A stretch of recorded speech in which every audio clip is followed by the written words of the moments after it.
Today we're painting a windmill in a sunlit field. Start by lightly sketching your horizon line, your windmill, and then add some distant mountains on the horizon as well as rows in the field to guide your composition. Next, wet your paper down to the horizon line and create a gradient using a mixture of Hansa Yellow Medium and Yellow Ochre. While it's still wet, drop in a blend of alizarin crimson and yellow ochre to form the clouds. While the paper is still damp, use a tissue to lift pigment where you'd like the sun to set. You can also mist a makeup sponge and gently lift some pigment to create soft sun rays. Once dry, mix ultramarine blue and brown ochre and paint in your distant mountains with a mid-tone wash. Let it dry and then wet the bottom 2/3 of your paper and paint a smooth gradient of yellow ochre.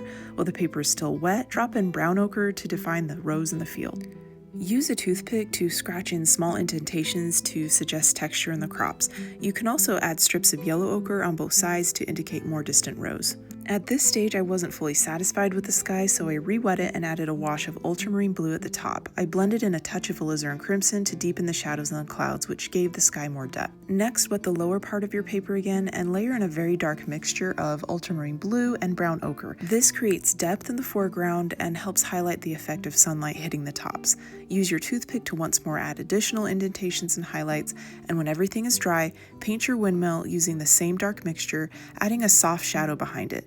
Lift a little pigment from the right side of the windmill to suggest sunlight striking its surface. And for the final steps, dry brush yellow ochre and a hint of brown ochre across the tops of your field.